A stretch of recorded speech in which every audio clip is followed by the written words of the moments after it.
보실 말씀은 구약성경 출애굽기 8장 1절에서 15절인데 여신의 정체를 보라라는 제목의 메시지를 함께 나누겠습니다. 그리스 로마의 신화에는 여러 남신과 여신들, God, 물론 소문자 지죠. God과 Goddess, 여신들이 나옵니다. 우리에게 잘 알려진 아름다움의 여신 비너스, 바다의 신 포세이돈, 승리의 여신 나이키, 신들의 왕 제우스, 제우스의 아들이 헤라클레스입니다. 그런데 과학 문명의 발달로 인간이 달이나 여러 별들을 여행하는 시기인데도 아직도 남신과 여신들을 들먹이는 현대인들의 모습을 보게 됩니다. 물론 뉴 에이지 무브먼트에서는 인간이 신이다라고 주장하는 매우 신비주의를 추구하는 극단적인 집단이 있기는 하지만 매스컴에서도 여신 남신이라는 말을 들으면 저는 몸이 움찔하게 됩니다. 아무리 잘난 남자라도 아무리 잘난 여자라도 어떻게 사람들을 God, 남신 혹은 여신, 가데스로 칭할 수 있습니까? 이게 제정신인가 그런 생각이 듭니다. 오늘 성경에 애굽 사람들이 숭배하는 여신, 가데스가 나옵니다. 그것은 개구리 여신 헤겟입니다.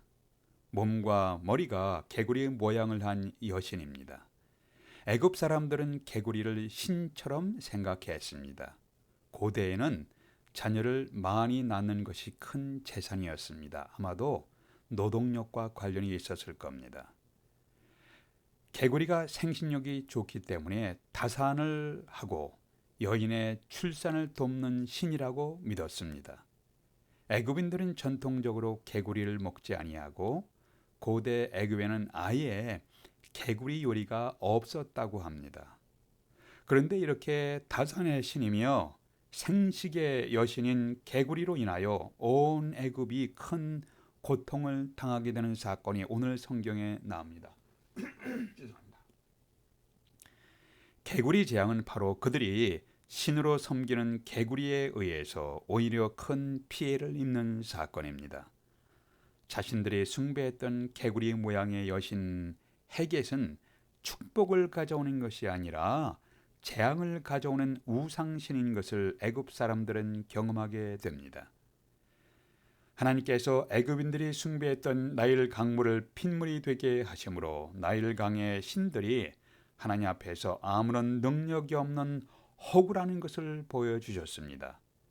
이런 재앙이 있은 지가 7일이 지났습니다.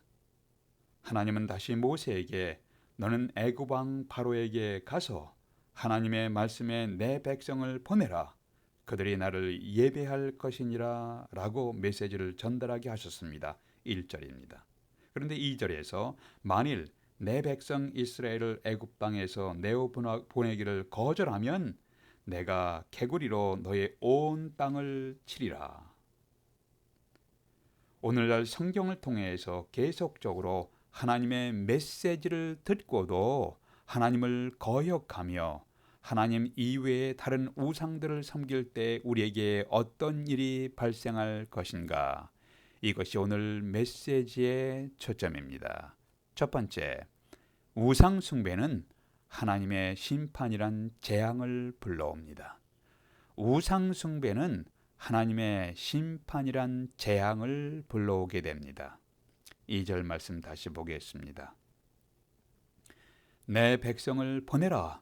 그들이 나를 예비할 것이니라 라는 하나님의 메시지를 애굽 왕이 거절할 경우에 내가 개구리로 너의 온 땅을 치리라 라고 경고하셨습니다. 이때 3절에서 개구리가 나일강에서 무수히 생기고 올라와서 내 궁과 내 침실과 내 침상 위와 내 신하의 집과 내 백성과 내 화덕과 내 떡반죽 그릇에 들어갈 것이며 개구리가 너와 내 백성과 내 모든 신하에게 기어오르리라. 아론이 애굽 물들 위에 그의 지팡이를 내밀매 개구리가 애굽의 온 땅에 덮였다 라고 기록하고 있습니다. 아마 침실에 개구리가 덮이면 잠도 못 잘 것이고 떡반죽 그릇에 개구리가 들어오고 뛰어다니면 이 집 저 집에서 여성들의 비명소리가 들려왔을 겁니다. 애굽 왕은 애굽 사람들이 신으로 숭배하는 사람인데, 개구리들은 애굽 왕이나 일반 평민이나 상관없이 애굽의 모든 집안을 덮쳤습니다.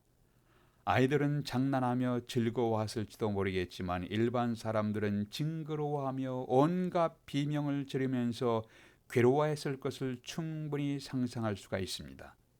어떤 사람들은 이것은 온도 변화에 따른 자연적인 현상일 수가 있다고 주장하는 사람들이 있습니다. 그러나 성경은 이것을 어떻게 보는가? 시편 105편 29절 30절에서 하나님이 물이 변하여 피가 되게 하사 그들의 물고기를 죽이셨도다. 그 땅에 개구리가 많아져서 왕의 궁실에도 있었다라고 하면서 역사적인 사실로 언급하고 있습니다. 개구리가 애굽의 온 땅에 덮였다는 현상은 하나님께서 일으키신 초자연적인 현상이었습니다. 애굽인들은 개구리를 신으로 숭배하였기에 개구리를 죽이지 않습니다. 개구리를 보면서 그냥 고통을 당해야만 하는 상황이었을 것입니다. 너무나 고통스러우니까 바로 왕이 모세와 아론을 불러서 이렇게 말합니다. 여호와께 구하여 나와 내 백성에게 개구리를 떠나게 하라. 내가 이 백성을 보내리니 그들이 여호와께 제사를 드릴 것이니라. 무척이나 괴로워하던 바로가 모세에게 도움을 요청하며 중보 기도를 요청했습니다. 이제 바로에게 내리신 개구리에 대해서 모세가 하나님께 기도했습니다. 그랬더니 개구리가 집과 마당과 밭에서 나와서 죽은지라. 사람들이 모아 무더기로 쌓으니 땅에서 악취가 나더라. 13절 14절의 말씀입니다. 애굽 왕과 애굽 사람들은 자신들이 숭배하던 개구리가 자신들에게 재앙을 가져왔고, 더구나 죽은 후에 땅에서 개구리의 시체 썩는 냄새가 애굽 사람들을 구역질나게 만들었습니다. 우상 숭배는 재앙을 가져옵니다. 우리가 바라보는 우상은 축복이 아니라 재앙을 가져옵니다. 오늘날 재물이나 권력이나 지식이나 쾌락을 추구하는 것 그 자체가 죄를 짓는 것은 물론 아닙니다. 재물 자체가 죄가 아니에요. 그러나 하나님의 성경이 하나님을 멸시하고 인생의 행복을 위해서 재물의 우상을 섬기며 권력의 우상을 추구하고 지식의 우상, 쾌락의 우상을 추구한다면 그 우상들은 결국에 우리에게 재앙을 가져오게 될 것입니다. 오늘날 우리는 우상 숭배의 허무함을 깨닫고 성경에서 자신을 계시하신 여호와 하나님을 바라보아야 합니다. 우리가 오늘날 누리고 먹고 누리는 모든 축복의 근원은 성경이 말씀하시는 여호와 하나님이십니다. 오늘날 성경을 통해서 계속적으로 하나님의 메시지를 듣고도 하나님을 거역하며 하나님 이외에 다른 우상들을 섬길 때 우리에게 무슨 일이 발생할 것인가요? 첫 번째, 우상 숭배는 하나님의 심판이란 재앙을 불러오게 됩니다. 두 번째, 재앙의 궁극적인 원인은 하나님을 거역하는 죄입니다.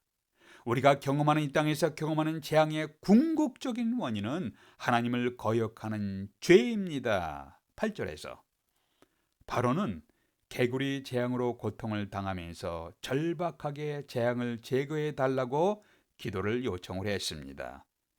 그리고 개구리 재앙이 물러가게 하면 내가 이 백성, 너희 백성 이스라엘 백성을 보내리니 그들이 이스라엘 백성들이 여호와 하나님께 예배를 드릴 것이니라 라고 약속을 했습니다. 이것은 바로 왕의 놀라운 변화입니다. 우리가 이전에 함께 나누었던 5장에서는 모세와 아론이 애굽으로 내려가서 처음으로 바로 왕 앞에 섰을 때 이렇게 말합니다. 이스라엘의 하나님 여호와께서 이렇게 말씀하시기를 내 백성을 보내라. 그러면 그들이 광야에서 내 앞에 절기를 지킬 것이니라 하셨나이다. 이때 바로가 어떻게 반응하냐면 여호와가 누구기에, 너희들이 말씀하는 여호와 하나님이 누구기에 내가 그의 목소리를 듣고 이스라엘을 보내겠느냐? 나는 여호와를 알지 못하니, 나는 너희들이 말하는 여호와 하나님을 알지 못하니 이스라엘을 보내지 아니하리라 라고 장담했습니다. 나는 여호와를 알지 못하고 나는 이스라엘 백성을 보내지 아니하리라고 완강하게 거절하였던 바로 왕이 다급해지니까 모세와 아론을 불러서 도움을 요청하면서 여호와께 구하며 나와 내 백성에게서 개구리를 떠나게 하라. 내가 이 백성을 보내리니 그들이 여호와께 제사를 드릴 것이니라고 했습니다. 이것은 엄청난 변화입니다. 이제 바로 왕은 나일 강물이 핏물로 변하게 하신 기적은 여호와 하나님께서 행하신 것을 알았습니다. 바로 왕은 개구리를 통해 재앙을 가져온 것도 여호와 하나님이 행하신 초자연적인 능력인 것을 알았습니다. 이스라엘이 섬기는 여호와 하나님은 애굽에서 자신들이 섬기는 우상신들 위에 계시는 전능하신 하나님이심을 바로 왕이 인정했습니다. 자신들이 섬기는 우상신들은 여호와 하나님 앞에서 완전히 무기력한 존재인 것을 알았습니다. 이제 이스라엘이 섬기는 여호와 하나님을 알고 그 백성이 여호와 하나님께 예배드리도록 떠나보내겠다고 약속까지 했습니다. 바로의 요청대로 모세가 하나님께 기도하니까 13절에 보니까 여호와께서 모세의 말대로 하시니 개구리가 집과 마당과 밭에서부터 나와서 죽은지라. 애굽 왕 바로와 애굽 사람들을 고통스럽게 하였던 개구리가 죽고 고통에서 벗어났습니다. 자, 이제 하나님께서 모세의 기도를 응답하시고 고통에서 벗어나게 하신 것을 경험한 바로 왕은 하나님 앞에 나와서 하나님을 경배하였습니까? 약속한 대로 이스라엘 백성들을 애굽에서 떠나게 하며 여호와 하나님께 예배하도록 허락했습니까? 15절에 보니까 그러나 바로가 숨을 쉴 수 있게 됨을 보았을 때 그의 마음을 완강하게 하여 그들의 말을 듣지 아니하였다라고 기록하고 있습니다. 어느 정도 고통에서 벗어나 숨통이 열리니까 자신이 행한 약속을 잊어버렸습니다. 오늘날 사람들은 자신이 처한 고통과 어려움에서 건져달라고 기도를 요청하지만 자신들은 정작 하나님 앞에 나와서 죄를 고백하며 자신의 죄의 용서를 구하지 않는 모습을 주위에서 볼 수가 있습니다. 바로 왕은 여호와 하나님이 전능하신 하나님이시며 기도에 응답하시는 분임을 알았지만 정작 자기 자신은 그 하나님께 예배드리기를 거절했습니다. 바로 왕이 하나님의 메시지를 반복해서 들었음에도 불구하고 하나님께 거역한 죄를 고백하고 하나님께 나왔더라면 그 자신과 애굽 백성들은 더 이상의 재앙을 피하고 인생이 달라졌을 것이었습니다. 바로 왕은 재앙의 원인이 되는 자신의 죄와 교만을 회개하기를 거절했습니다. 현대에도 자신들에게 닥친 재앙을 제거해달라고 요청하며 기도를 부탁하지만 그 재앙의 원인이 되는 죄는 고백하거나 회개하기를 거부하는 사람들을 주위에서 보게 됩니다. 우리가 우리의 교만과 우리의 죄를 고백하며 회개하지 않으면 또 다른 재앙이 우리에게 이 시대에 다가오게 될 겁니다. 복음서 마태복음 21장 28절에서 31절에 보니까 예수님께서 두 아들의 비유를 말씀하셨습니다. 어떤 사람에게 두 아들이 있었습니다. 아들 둘이 있었는데 이 아들들에게 오늘 포도원에 가서 일하라 라고 말씀하셨습니다.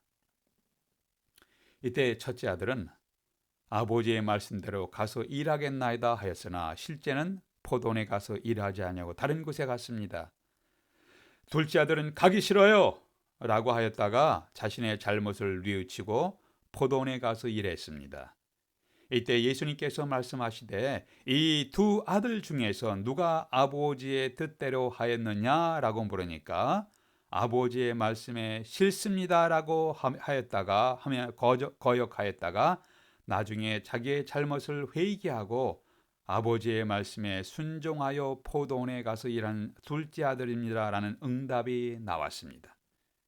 이때 주님은 이 비유를 통해서 이렇게 하나님의 말씀을 듣고 회개하고 믿는 자들이 하나님 나라에 들어갈 것이다 라고 말씀하셨습니다.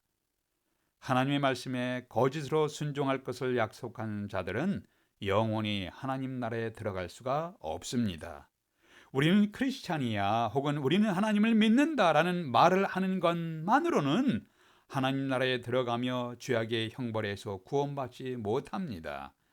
우리가 참으로 죄로 인한 심판에서 구원받고 하나님 나라의 백성이 되기 위해서는 진실로 예수 그리스도를 구원의 주님으로 믿고 삶의 현장에서 때로는 실패하기도 하고 때로는 넘어지기도 하지만 주님께 삶의 현장에서 주님께 순종을 배우며 사는 사람, 삶의 현장에서 순종을 배우며 살아가는 사람들, 그들이 진실로 하나님 나라의 백성들입니다. 오늘 성경에 나온 애굽 왕은 바로 첫째 아들 같은 사람이었습니다. 재앙으로 인하여 고통당하니까 하나님의 말씀대로 내가 이 백성을 내어 보내리라고 약속을 했습니다. 그러나 모세의 기도로 말미암아 재앙이 중단되고 이제 좀 여유가 생기니까 또다시 마음을 완강하게 하고 하나님을 거역하고 이스라엘 백성들을 애굽 땅에서 보내기를 거절했습니다. 하나님을 거역하는 것은 재앙을 불러오게 됩니다. 사도 요한이 매우 흥미로운 환상을 본 것이 계시록에 기록되었습니다. 내가 봄에, 계시록 16장입니다. 13절 14절에서 내가 봄에 개구리 같은, 여기 개구리가 나와요. 개구리 같은 새 더러운 영이 용의 입과 짐승의 입과 거짓 선지자의 입에서 나오니 그들은 귀신의 영이라. 이적을 행하여 온 천하 왕들에게 가서 하나님 곧 전능하신 이의 큰 날에 있을 전쟁을 위하여 그들을 모으더라. 하나님을 거역하며 하나님을 대적하는 귀신의 영들을 개구리 같은 새 더러운 영이라고 표현한 것이 매우 흥미롭습니다. 이들이 온 천하 왕들을 모아서 하나님을 거역하고 하나님을 대적하는 전쟁을 일으킬 것입니다. 온 세상 사람들이 경험하는 크고 무서운 전쟁이란 전쟁이란 고통의 재앙 속에서 구원받은 사람들은 하나님 앞에 나와서 자신의 죄를 고백하고 예수 그리스도를 구원의 주님으로 믿는 하나님 나라의 백성들입니다. 마지막 재앙에서 구원받는 사람들은 단순히 자신들이 재앙에서 벗어나게 해달라고 기도를 요청하는 사람들이 아니라 자신들이 직접 하나님 앞에 나와서 죄를 회개하고 기도하는 사람들입니다. 다시 하겠습니다. 마지막 재앙에서 구원받을 수 있는 사람들은 단순히 자신들의 재앙에서 벗어나게 해달라고 도움을 요청하며 기도를 요청하는 사람들이 아니라 자신들이 직접 하나님 앞에 나와서 죄를 회개하고 기도하는 사람들입니다. 우리는 자신에게 물어봐야 합니다. 나는 단순히 어떤 내가 닥친 문제 해결을 위해서 그리스도인들에게 기도를 요청하는 사람에 불과한 것인가, 아니면 직접 하나님 앞에 나와서 자신의 죄를 회개하고 용서를 구하는 기도를 드리는 사람인가? 우리 모두가 다 하나님 앞에 나와 자신이 죄인임을 인정하고 죄를 회개하며 예수 그리스도를 구원의 주님으로 신앙을 고백하는 사람들이 되시기를 기도하십시다. 아버지 하나님, 온 세상이 코로나 바이러스 재앙으로 고통당하고 있습니다. 그러나 여전히 교만하고 아직도 하나님을 거역하는 죄를 짓고 있는 자들이 있습니다. 하나님 아버지, 저희들은 자신을 살피면서 겸손히 하나님 앞에 나와 주님을 경배하는 자들이 되게 하여 주시옵소서. 변하는 세상 속에서 변치 않는 하나님을 바라보면서 신령과 진정으로 하나님을 예배하는 자들이 될 수 있도록 우리의 발걸음을 인도해 주시옵소서. 우리의 주님 예수 그리스도의 이름으로 기도하옵나이다. 아멘.